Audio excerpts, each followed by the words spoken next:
ನಮಸ್ಕಾರ. ಬನ್ನಿ, ದೈವಿಕ ಬ್ರಹ್ಮಾಂಡದ ನಿಯಮ ಮತ್ತು ಇಡೀ ವಿಶ್ವವನ್ನೇ ನಾಶ ಮಾಡುವ ಸಂಪೂರ್ಣ ಅರಾಜಕತೆಯ ನಡುವಿನ ಈ ಮಹಾಸಂಘರ್ಷದ ವಿಶ್ಲೇಷಣೆಗೆ ನೇರವಾಗಿ ಇಳಿಯೋಣ.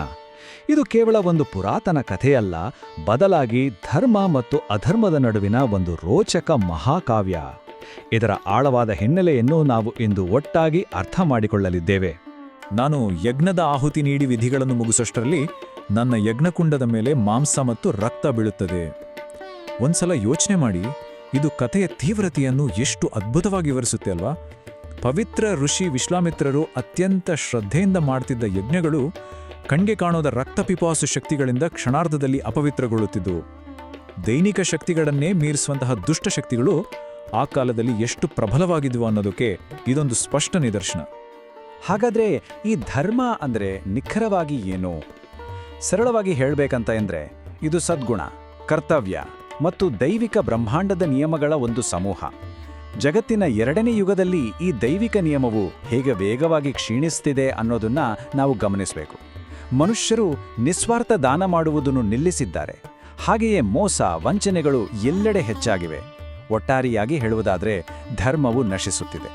ಸರಿ, ಈಗ ವಿಶ್ಲೇಷಣೆಯ ಮೊದಲನೇ ಭಾಗಕ್ಕೆ ಹೋಗೋಣ. ರಾಕ್ಷಸ ಕುಲದ ಉಗಮ. ಈ ಇಡೀ ಸಂಘರ್ಷದ ಬೇರುಗಳು ಸೃಷ್ಟಿಯ ಆರಂಭದಲ್ಲೇ ಹೇಗೆ ಹುಟ್ಕೊಂಡವು ಅನ್ನೋದನ್ನ ನೋಡೋಣ. ಸೃಷ್ಟಿಯ ಆರಂಭದ ದಿನಗಳಲ್ಲಿ ಏನಾಯ್ತು ಗೊತ್ತಾ? ನೀರಿನ ರಕ್ಷಣೆಗಾಗಿ ಬ್ರಹ್ಮನು ಕೆಲವರನ್ನು ಸೃಷ್ಟಿಸಿದ. ಅವರೇ ಕಾಲಾನಂತರದಲ್ಲಿ ರಾಕ್ಷಸರಾಗಿ ಬೆಳೆದರು. ಅವರು ಎಷ್ಟು ಪ್ರಬಲರಾದ್ರು ಅಂದ್ರೆ ದೇವಶಿಲ್ಪಿ ವಿಶ್ವಕರ್ಮನಿಂದಲೇ ಚಿನ್ನದ ಲಂಕೆಯನ್ನು ನಿರ್ಮಿಸಿಕೊಂಡ್ರು. ಆದರೆ ಯಾವಾಗ ಅವರ ಅಹಂಕಾರ ಮಿತಿಮೀರಿತೋ ಆಗ ಭಗವಾನ್ ನಾರಾಯಣನು ಅವರನ್ನು ಸೋಲಿಸಿ ಪಾತಾಳಕ್ಕೆ ಅಟ್ಟುತ್ತಾನೆ. ಇದು ಕೇವಲ ಒಂದು ಯುದ್ಧದ ಅಂತ್ಯವಾಗಿರಲಿಲ್ಲ, ಮುಂದಿನ ಮಹಾಸಮರಕ್ಕೆ ಭದ್ರವಾದ ಅಡಿಪಾಯವಾಗಿತ್ತು. ಇಲ್ಲಿ ನಾವು ಗಮನಿಸಲೇಬೇಕಾದ ಅತ್ಯಂತ ಮುಖ್ಯವಾದ ಅಂಶ ಅಂದರೆ ದೈವಿಕ ನಿಯಮ ಮತ್ತು ಅರಾಜಕತೆಯ ನಡುವಿನ ಸಂಪೂರ್ಣ ವ್ಯತಿರಿಕ್ತತೆ. ಪ್ರಾಚೀನ ದೇವರುಗಳ ಮಾರ್ಗ ಹೇಗಿತ್ತೋ, ಕಠಿಣ ತಪಸ್ಸು, ಮುಕ್ತ ದಾನ ಮತ್ತು ಕಟ್ಟುನಿಟ್ಟಿನ ನಿಯಮಗಳು.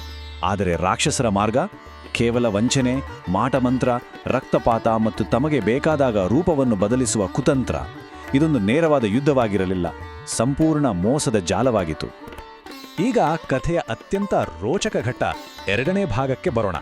ಅದೇ ಅರಾಜಕತೆಯ ಅಂತಿಮ ಸ್ವರೂಪವಾದ ರಾವಣನ ಅಧಿಕಾರದ ಉದಯ. 10,000.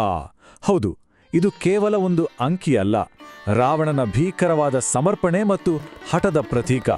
ದಟ್ಟವಾದ ಕಾಡಿನಲ್ಲಿ ಬರೋಬ್ಬರಿ 10,000 ವರ್ಷಗಳ ಕಾಲ ಆತ ಉಪವಾಸವಿದ್ದು ಕಠಿಣ ತಪಸ್ಸು ಮಾಡ್ತಾನೆ. ಕೇವಲ ಅಧಿಕಾರ ಮತ್ತು ಶಕ್ತಿಗಾಗಿ ಒಬ್ಬ ವ್ಯಕ್ತಿ ಎಷ್ಟರ ಮಟ್ಟಿಗೆ ತನ್ನನ್ನು ತಾನು ಅರ್ಪಿಸಿಕೊಳ್ಳಬಹುದು ಅನ್ನೋದಕ್ಕೆ ಇದೊಂದು ಭಯಾನಕ ಉದಾಹರಣೆ. ಬ್ರಹ್ಮಾಂಡವನ್ನೇ ತನ್ನ ಮುಷ್ಟಿಯಲ್ಲಿಟ್ಟುಕೊಳ್ಳಲು ರಾವಣನು ಕೈಗೊಂಡ ಆ ಆಚರಣೆಯ ಹಂತಗಳು ಎಂಥವರ ಮೈಯಲ್ಲೂ ನಡುಕ ಹುಟ್ಟಿಸುವಂತಿವೆ. ಮೊದಲಿಗೆ ಜೀವನದ ಸಂಪೂರ್ಣ ಅಗಾಧತೆಯನ್ನು ಧ್ಯಾನಿಸೋದು, ನಂತರ ಅನಂತತೆಯನ್ನು ಪ್ರವೇಶಿಸೋದು, ಕೊನೆಗೆ ಪ್ರತಿ 1000 ವರ್ಷಗಳಿಗೊಮ್ಮೆ ತನ್ನದೇ ಒಂದೊಂದು ತಲೆಯನ್ನು ಕತ್ತರಿಸಿ ಅಗ್ನಿಗೆ ಆಹುತಿ ನೀಡುವುದು. 9 ತಲೆಗಳನ್ನು ಅರ್ಪಿಸಿದ ಮೇಲೆ 10ನೇ ತಲೆಯನ್ನು ಕತ್ತರಿಸುವಾಗ ಸ್ವತಃ ಬ್ರಹ್ಮನೇ ಅಲ್ಲಿ ಪ್ರತ್ಯಕ್ಷನಾಗಬೇಕಾಯಿತು. ಅಂದರೆ ಅವನ ಸಂಕಲ್ಪ ಎಂಥದ್ದು ಅಂತ ಊಹಿಸಿ. ಬ್ರಹ್ಮನು ಒಲಿದುಕೊಟ್ಟ ಈ ವರಗಳ ಪಟ್ಟಿಯನ್ನ ನೋಡಿದ್ರೆ ಯಾರಿಗಾದರೂ ಬೆರಗಾಗುತ್ತೆ. ದೇವರು, ದೆವ್ವ, ಅಸುರ, ಪಾತಾಳದ ಸರ್ಪ, ಯಕ್ಷ, ಹೀಗೆ ಯಾರಿಂದಲೂ ತನಗೆ ಸಾವು ಬರಬಾರದು ಅಂತ ಕೇಳ್ತಾನೆ. ಈ ವರಗಳು ಅವನನ್ನು ಬಹುತೇಕ ಅವಿನಾಶಿಯನ್ನಾಗಿ ಮಾಡಿದುವು. ಆದರೆ ಇಲ್ಲಿ ಒಂದು ಬಹುದೊಡ್ಡ ತಿರುವಿದೆ. ಅವನು ಮನುಷ್ಯರಿಂದ ರಕ್ಷಣೆ ಕೇಳಲಿಲ್ಲ.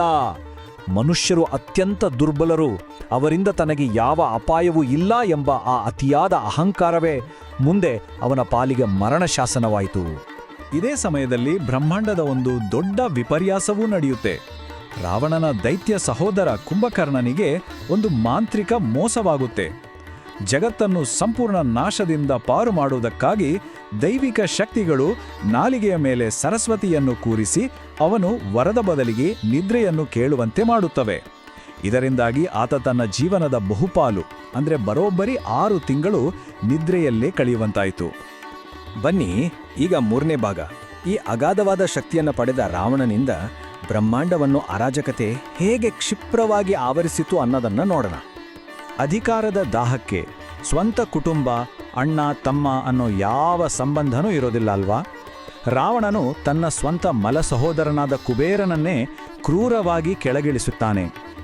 ಕೇವಲ ರಾಜ್ಯವನ್ನ ಮಾತ್ರವಲ್ಲ, ಆತನ ಅಪಾರ ಸಂಪತ್ತು ಮತ್ತು ಮಾಂತ್ರಿಕವಾಗಿ ಹಾರುವ ಪುಷ್ಪಕ ವಿಮಾನವನ್ನು ಕಿತ್ಕೊಳ್ತಾನೆ. ಆತನ ದುರಹಂಕಾರ ಎಲ್ಲಿಯವರೆಗೆ ಹೋಯಿತು ಅಂದ್ರೆ ನೇರವಾಗಿ ನರಕಕ್ಕೆ ನುಗ್ಗಿ ಕಾಲ ಮತ್ತು ಯಮಧರ್ಮನಿಗೆ ಸವಾಲ್ ಹಾಕ್ತಾನೆ. ಸಾವು ಕೂಡ ಅವನೆದುರು ನಿಲ್ಲಲೂ ಸಾಧ್ಯವಾಗಲಿಲ್ಲ. ಯಮನೇ ಯುದ್ಧಭೂಮಿಯಿಂದ ಅದೃಶ್ಯನಾಗಬೇಕಾಯ್ತು. ಅಂದರೆ ಆತನ ಶಕ್ತಿಯ ಅಟ್ಟಹಾಸ ಅಷ್ಟರ ಮಟ್ಟಿಗಿತ್ತು. ನರಕದಿಂದ ಈ ಅರಾಜಕತೆಯ ಪಯಣ ಪಾತಾಳದ ಸಾಗರಗಳಿಗೂ ಮುಂದುವರಿಯುತ್ತೆ. ಸರ್ಪಗಳ ರಾಜನಾದ ವಾಸುಕಿಯ ಭೀಕರವಾದ ಕಣ್ಣುಮುಟುಕಿಸಿದ ದೃಷ್ಟಿಯ ಬೆದರಿಕೆಗಳು ಕೂಡ ರಾವಣನ ವರಗಳ ಮುಂದೆ ಸಂಪೂರ್ಣವಾಗಿ ಸೋತೋಗ್ತವೆ. ಕೊನೆಗೆ ಸ್ವತಃ ಬ್ರಹ್ಮದೇವರೇ ಬಂದು ಪಾತಾಳ ಲೋಕವನ್ನ ರಾವಣನಿಗೆ ಒಪ್ಪಿಸುವಂತಾಗುತ್ತೆ. ಆದರೆ ಎಲ್ಲರೂ ಹೀಗೆ ತಲೆಬಾಗಲು ಸಾಧ್ಯವಾ? ಸ್ವರ್ಗಲೋಕದ ಅಧಿಪತಿಯಾದ ಇಂದ್ರನು ಇದಕ್ಕೆ ಒಪ್ಪುವುದಿಲ್ಲ. ಆ ದುರಹಂಕಾರಿ ರಾಕ್ಷಸನ, ಆ ವಂಚಕ ರಾವಣನ ಆಜ್ಞೆಗಳನ್ನು ನಾನೆಂದಿಗೂ ಪಾಲಿಸುವುದಿಲ್ಲ ಎಂದು ಗರ್ಜಿಸುತ್ತಾನೆ. ಈ ಧಿಕ್ಕಾರದ ಮಾತುಗಳು ಸ್ವರ್ಗದಲ್ಲಿ ಒಂದು ಪ್ರಳಯಕಾರಿ ಮಹಾಯುದ್ಧಕ್ಕೆ ನಾಂದಿ ಹಾಡುತ್ತವೆ. ದೇವತೆಗಳು ಮತ್ತು ರಾಕ್ಷಸರ ನಡುವೆ ಅಂತಿಮ ಮುಖಾಮುಖಿ ಶುರುವಾಗುತ್ತೆ. ಈ ಮಹಾಯುದ್ಧದ ಅಂತ್ಯ ನಿಜಕ್ಕೂ ಆಘಾತಕಾರಿ.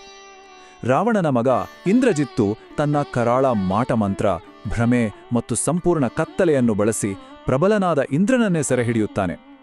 ದೈವಿಕ ನಿಯಮವು ಅಕ್ಷರಶಃ ಮಂಡಿಯೂರುತ್ತದೆ ಮತ್ತು ಸ್ವರ್ಗವು ರಾಕ್ಷಸರ ವಶವಾಗುತ್ತದೆ. ಇಡೀ ಬ್ರಹ್ಮಾಂಡಕ್ಕೆ ಕತ್ತಲೆ ಆವರಿಸುತ್ತದೆ. ಈಗ ನಾವು ಕಡೆಯ ಭಾಗಕ್ಕೆ ಬಂದಿದ್ದೇವೆ, ಭಾಗ 4. ಇಂತಹ ಕರಾಳ ಸಮಯದಲ್ಲಿ ದೈವಿಕ ನಿಯಮವನ್ನು ಉಳಿಸಲು ರಾಮನಿಗೆ ಹೋಗುವ ಆ ಹತಾಶೆಯ ಮೊರೆ. ಎಲ್ಲಿನ ಅತ್ಯಂತ ಕುತೂಹಲಕಾರಿ ಮತ್ತು ಆಘಾತಕಾರಿ ಅಂಶವನ್ನು ನಾವು ಗಮನಿಸಲೇಬೇಕು. ಒಂದು ಕಡೆ ಗಾಳಿಯಂತೆ ಎಲ್ಲೆಡೆ ವ್ಯಾಪಿಸಿರುವ ಯಾರಿಂದಲೂ ಸೋಲಿಸಲಾಗದ ಅಜೇಯ ರಾಕ್ಷಸರ ಪಡೆ ಇದೆ. ಇನ್ನೊಂದು ಕಡೆ ಋಷಿ ವಿಶ್ವಾಮಿತ್ರರು ಆರಿಸಿಕೊಂಡ ಪರಿಹಾರ ಯಾವುದು ಗೊತ್ತಾ? ಕೇವಲ 16 ವರ್ಷದ ಬಾಲಕನಾದ ರಾಮ. ದೇವತೆಗಳೇ ಸೋತಾಗ ಈ ಯುವಕನನ್ನು ಆರಿಸಿಕೊಂಡಿದ್ದು ಮೇಲಿನೋಟಕ್ಕೆ ಅಸಾಧ್ಯವಾದ ಪರಿಹಾರದಂತೆ ಕಾಣುತ್ತೆ ಅಲ್ವಾ? ಹಾಗಾಗಿ ಈ ಇಡೀ ವಿಶ್ಲೇಷಣೆ ನಮ್ಮನ್ನು ಒಂದು ಆಳವಾದ ಪ್ರಶ್ನೆಯೊಂದಿಗೆ ನಿಲ್ಲಿಸುತ್ತೆ. ದೇವತೆಗಳು ಸೋತು ಸುಣ್ಣವಾದಾಗ, ಸಾವು ಕೂಡ ರಾವಣನ ಮುಂದೆ ಮಂಡಿಯೂರಿದಾಗ, ಅರಾಜಕತೆಯ ಈ ಅಂತಿಮ ಸ್ವರೂಪದ ವಿರುದ್ಧ ನಿಲ್ಲಲು ಯಾರಿಂದ ಸಾಧ್ಯ?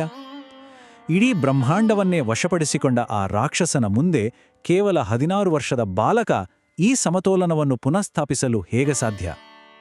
ರಾವಣನು ಮನುಷ್ಯರಿಂದ ಸಾವು ಬಾರದಿರಲಿ ಎಂದು ಕೇಳಿಕೊಳ್ಳದೆ ಇದ್ದದ್ದೇ ದೈವಿಕ ಶಕ್ತಿಗಳ ದೊಡ್ಡ ಅಸ್ತ್ರವಾಯಿತೆ. ಖಂಡಿತವಾಗಿಯೂ ಈ ಪ್ರಶ್ನೆಗಳು ಮುಂದಿನ ರೋಚಕ ಘಟನೆಗಳತ್ತ ನಮ್ಮ ಕುತೂಹಲವನ್ನು ಕೆರಳಿಸ್ತವೆ.